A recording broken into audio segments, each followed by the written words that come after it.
ખેડૂત મિત્રો સાવધાન, આગામી 7 દિવસ ભયંકર ગરમી પાકને બાળી નાખશે। આજથી ટેકાના ભાવે ખરીદી શરૂ, પણ ભૂલથી પણ માલ યાર્ડમાં ન લઈ જતા, કારણ કે કાલથી 9 દિવસ માર્કેટ યાર્ડ બંધ। શું યુદ્ધના કારણે ડીઝલ મળતું બંધ થશે? નમસ્કાર, ટોટલ કિસાન ખબરમાં સ્વાગત છે। વિડિયો લાઈક કરી ચેનલ સબસ્ક્રાઇબ કરો અને તમારા ગામનું નામ કોમેન્ટ જરૂર કરો। તો ચાલો જાણીએ આજના મોટા ખેડૂત સમાચાર। આગામી 7 દિવસ ગરમીમાં વધારાની આગાહી અને તેની અસર। હવામાન વિભાગ દ્વારા રાજ્યના ખેડૂતો માટે મહત્વની આગાહી કરવામાં આવી છે। આગામી 7 દિવસ સુધી વાતાવરણ સંપૂર્ણપણે શુષ્ક રહેશે અને તાપમાનમાં 2 થી 3 ડિગ્રીનો વધારો થવાની શક્યતા છે।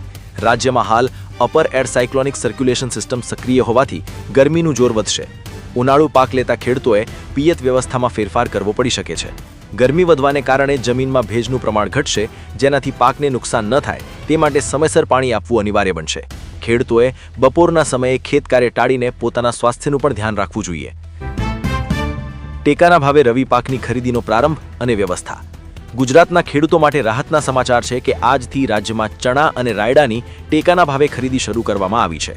આ માટે કુલ 165 ખરીદ કેન્દ્રો કાર્યરત કરવામાં આવ્યા છે। રાજ્યના અંદાજે 6000 થી વધુ ખેડૂતોએ આ માટે નોંધણી કરાવી છે, જેમને સીધો લાભ મળશે। ખેડૂતોએ પોતાના માલની ગુણવત્તા જાળવી રાખીને નિયત કેન્દ્રો પર પહોંચાડવાનું રહેશે। સરકાર દ્વારા લઘુત્તમ ટેકાના ભાવ નક્કી કરવામાં આવ્યા હોવાથી ખેડૂતોને બજારમાં થતી ભાવની વધઘટથી રક્ષણ મળશે અને તેમના ઉત્પાદનનું યોગ્ય વળતર મળી રહેશે। માર્કેટિંગ યાર્ડોમાં રજાઓનું એલાન અને ખેડૂતોની સૂચના। માર્ચ એન્ડિંગને ધ્યાનમાં રાખીને રાજ્યના મુખ્ય માર્કેટિંગ યાર્ડોમાં લાંબી રજાઓ જાહેર કરવામાં આવી છે। ગોંડલ માર્કેટિંગ યાર્ડમાં 25 માર્ચથી 2 એપ્રિલ સુધી કુલ 9 દિવસની રજા રહેશે। આ દરમિયાન જણસીની આવક અને હરાજીની પ્રક્રિયા સંપૂર્ણપણે બંધ રહેશે। ઊંઝા માર્કેટિંગ યાર્ડમાં પણ હિસાબી કામકાજ માટે વેકેશન જાહેર કરાયું છે।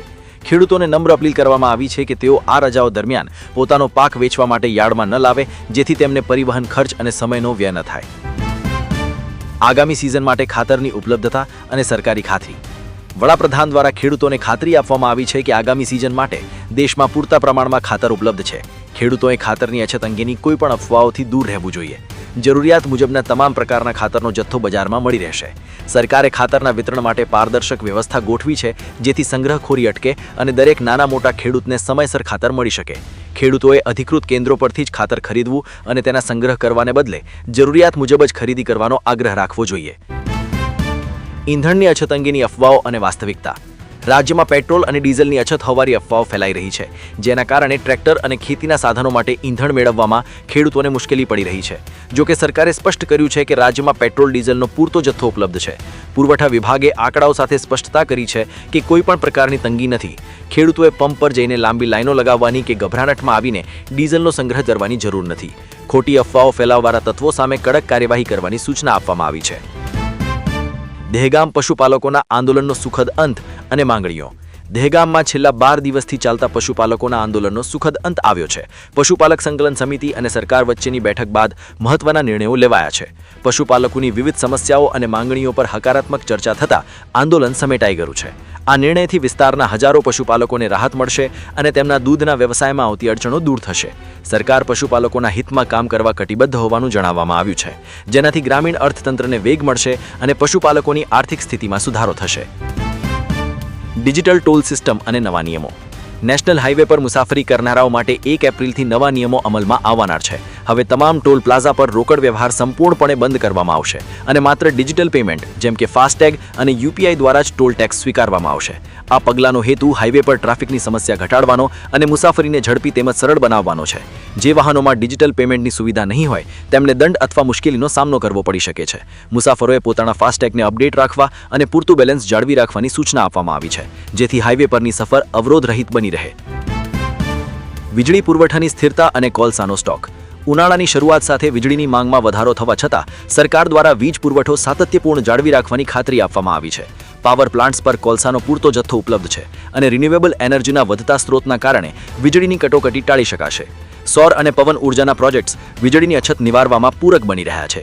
ગ્રાહકોને અપીલ કરવામાં આવી છે કે તેઓ વીજળીનો વ્યય ટાળે, જેથી ઉનાળાના પીક અવર્સ દરમિયાન લોડ મેનેજમેન્ટ સરળ બને અને કોઈપણ જાતના વિક્ષેપ વગર દરેક ઘર સુધી વીજળી પહોંચી શકે।